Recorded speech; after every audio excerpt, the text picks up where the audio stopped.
Hello students, आज हम लोग पढ़ेंगे समांतर श्रेणी।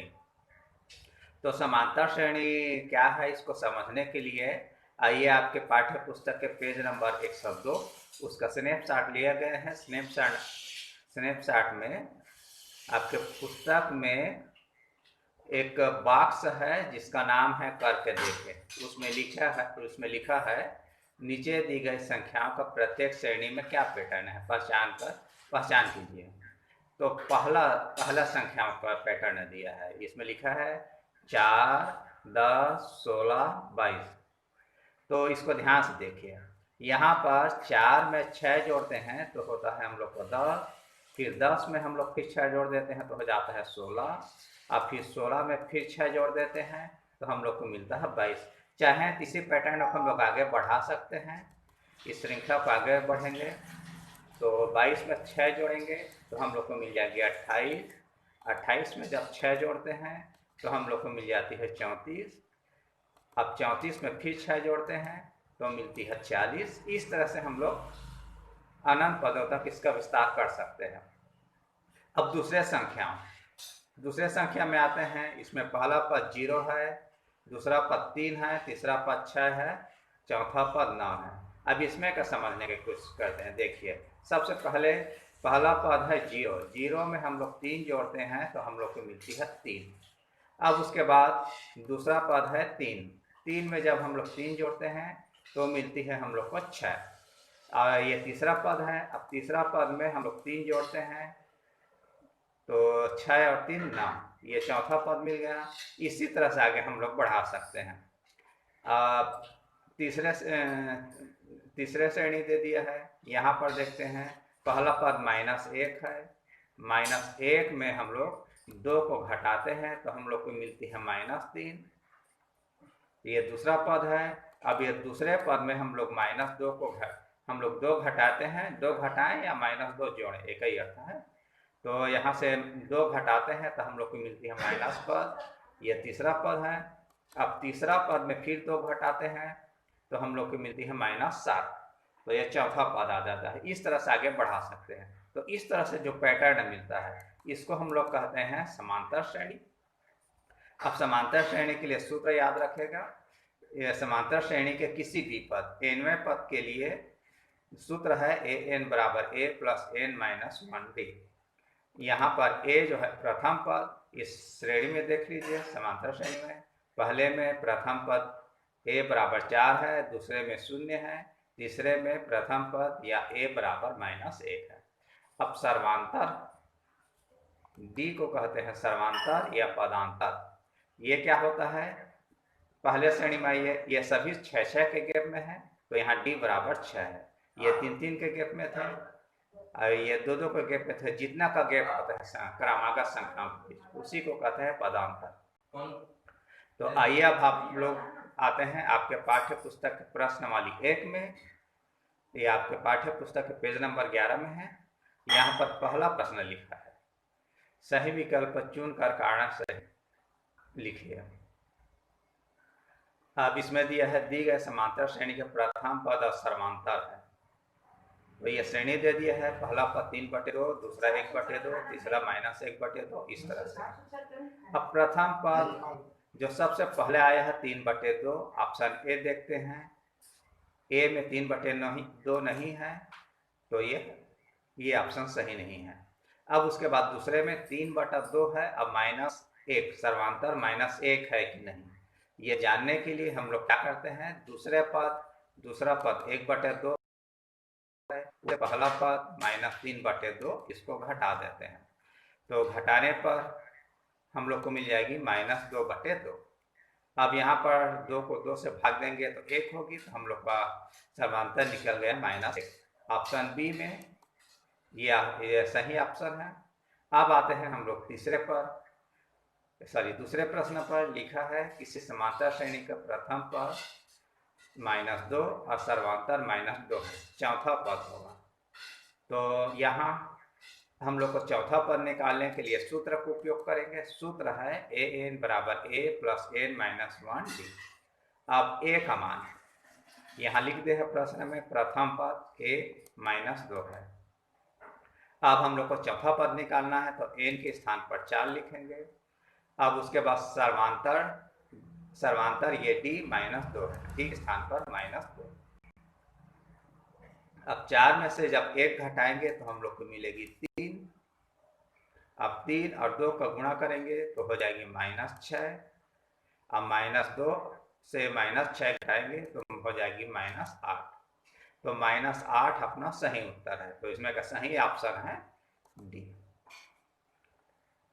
अब उसके बाद तीसरा प्रश्न पढ़ लेते हैं। लिखा है समांतर श्रेणी 7, 13, 19 का 15वां पद होगा। तो यहाँ पर भी यही सूत्र का उपयोग करेंगे, an बराबर a plus n minus 1d।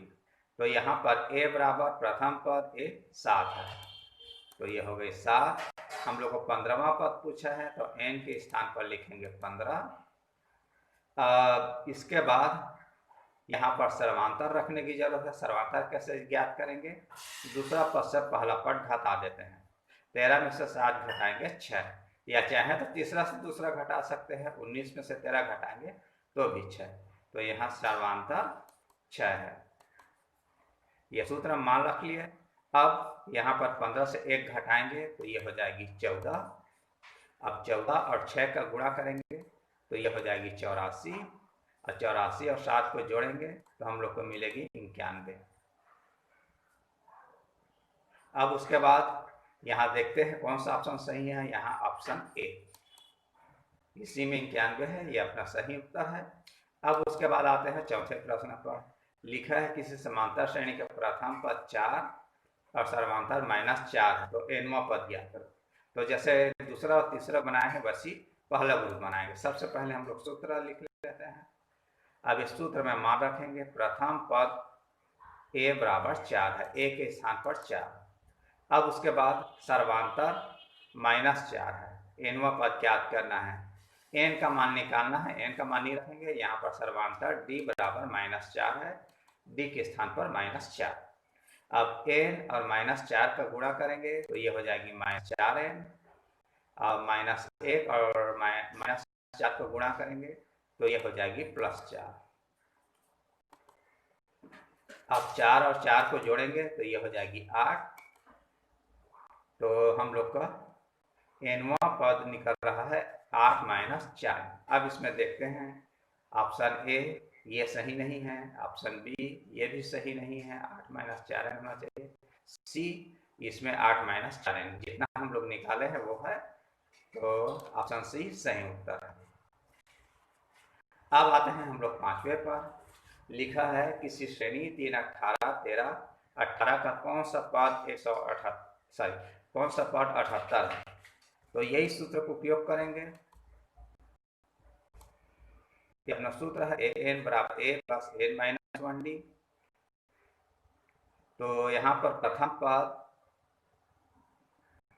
पद ये 3 है, a के स्थान पर 3 रखेंगे। अब यहाँ पर nवां पद कौन सा पद बोला है, n का मान निकालेंगे, और यहाँ पर कौन सा पद 78 है। अच्छा, पहले यहाँ पर सर्वांतर को भी रख लेते हैं। सर्वांतर कैसे ज्ञात करेंगे? दूसरा पद से पहला पद, 8 से 3 घटाएंगे 5, या तीसरा से दूसरा या चौथा से तीसरा घटा सकते हैं। 18 में से 13 घटाएंगे 5, तो हम लोग को मिली है d का मान 5। अब ये बोला है कौन सा पद 78 है, तो an की जगह लिखेंगे 78। अब इस 3 को पक्षांतर करेंगे तो ये +3 है, पक्षांतर पे माइनस हो जाएगी। अब 78 से 3 घटाएंगे तो ये हो जाएगी 75। अब इस 5 को गुणा करें, 5 को पक्षांतर करेंगे, 5 यहाँ गुणा हो रही है, पक्षांतर के बाद हो जाएगी भाग। 75 को 5 से भाग देंगे तो मिल जाएगी हम लोग को 15। ये -1 है, इसको पक्षांतर करेंगे तो ये हो जाएगी +1। अब 15 और 1 को जोड़ते हैं तो हम लोग को मिल जाएगी 16। तो देखते हैं सही ऑप्शन कौन सा है। पहला गलत है, दूसरा ये सही है। तो इस तरह से हम लोग पहले प्रश्न बना लिए। अब आते हैं हम लोग दूसरा प्रश्न बनाकर देखते हैं। तो दूसरा प्रश्न ये आपकी स्क्रीन पर है। यहाँ लिखा है निम्नलिखित श्रेणियों में कौन सी समांतर श्रेणी है कार्यान्वित होता है। तो पहले ए को चेक करते हैं। यहाँ पर श्रेणी दे दिया है ए की घात 2, ए की घात 3, ए की घात 4। तो समांतर श्रेणी है कि नहीं चेक करते हैं हम लोग। तो यहाँ दूसरे पद से पहले पद को घटाकर देखते हैं। दूसरा पद ए की घात 2 और पहला पद ए है, तो यहाँ से ए कॉमन निकल जाएगी, तो इसको हम लिख सकते हैं ए गुणित ए माइनस 1। अब उसके बाद तीसरा और दूसरा को घटाकर देखते हैं। तीसरा पद ए की घात 3 है और दूसरा पद ए की घात 2 है, इसको घटाएंगे तो यहाँ पर ए की घात 2 कॉमन निकल जाएगी, तो हम लोग को मिलेगी ए की घात 2 ए माइनस 1। अब यहाँ पर देखिए दूसरे से पहले घटाए हैं और तीसरे से दूसरा घटाए हैं, तो दोनों में अलग अलग अंतर प्राप्त हुआ है। तो इस कारण से क्या है, ए जो है समांतर श्रेणी नहीं है। अब आते हैं दूसरे में, ऑप्शन दूसरे का बी में। यहाँ पर श्रेणी दिया है वर्गमूल 2 वर्गमूल 8। तो सबसे पहले वर्गमूल 2 है, उसके बाद दूसरा पद है वर्गमूल 8। वर्गमूल 8 को हम लोग लिख सकते हैं वर्गमूल 2 गुणित 2 गुणित 2। यहाँ पर 2 का जोड़ी बन रही है, तो इन दोनों 2 को करनी से पहले लिख लेते हैं, करनी से बाहर निकाल के करनी से पहले। अब तीसरा पद वर्गमूल 18 है, तो वर्गमूल 18 को क्या लिख सकते हैं 2 गुणित 3 गुणित 3, 2 3 6 3 18। अब यहाँ 3 जोड़ी में है, इसको हम लोग करनी से पहले लिख सकते हैं, तो यह 3 वर्गमूल 2। अब चौथा पद 32 है, 32 को क्या लिख सकते हैं 4 × 16 दूनी 32, तो यहाँ 4 जोड़ी में है, इसको हम लोग करनी से बाहर निकाल सकते हैं, तो ये 4 वर्गमूल 2। अब यहाँ पर हम लोग दूसरे से पहला घटाते हैं। दूसरा है 2 वर्गमूल 2, पहला वर्गमूल 2 है, इसको घटाएंगे तो हम लोग को मिलेगी वर्गमूल 2। अब तीसरा को देख लो, तीसरे से हम लोग दूसरे घटा करके देखते हैं। तीसरा है 3 वर्गमूल 2 और दूसरा है 2 वर्गमूल 2। 3 में से 2 घटाएंगे 1, तो यहाँ पर हम लोग को वर्गमूल 2। अब वैसे चौथे से तीसरा घटाते हैं। चौथा 4 वर्गमूल 2 है, तीसरा 3 वर्गमूल 2, इसको घटाते हैं वर्गमूल 2। तो यहाँ पर देखिए क्रमागत पदों को घटाए हैं, तो हम लोग को एक समानांतर प्राप्त हुई है, तो इस कारण क्या है, ये समांतर श्रेणी है।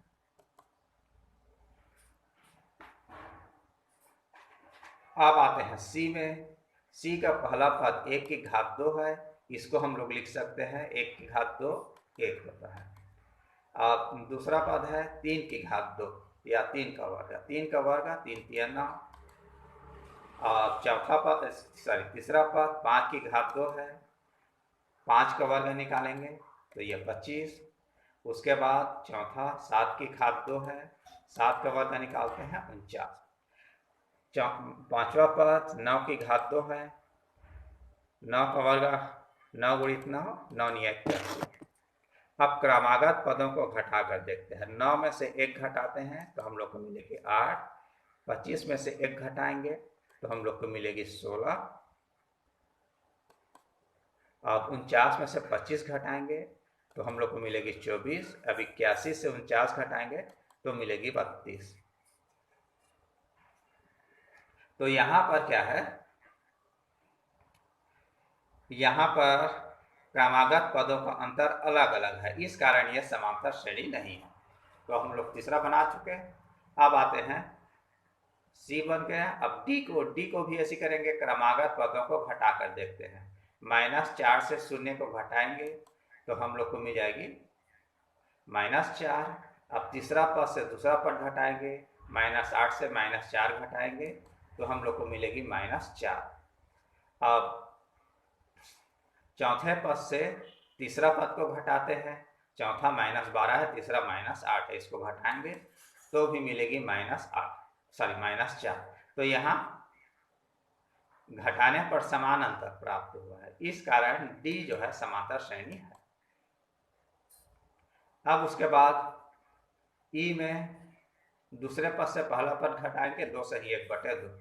तीसरा से दूसरा घटाएंगे, तीसरा पद 20 सही 1/2 है, दूसरा पद 18 सही 1/2 है, तो यहाँ पर अंतर हम लोग को मिलेगी 2। अब 23 से 20 सही 1/2 घटाएंगे तो हम लोग को मिल जाएगी 2 सही 1/2। चौथे से तीसरा घटाने पर 2 सही 1/2। तो यहाँ पर अंतर जो है एक समान नहीं है, इस कारण ई जो है समांतर श्रेणी नहीं है। तो ये आपका दूसरा भी हल हो चुका है। आज के वीडियो में बस इतना ही। धन्यवाद।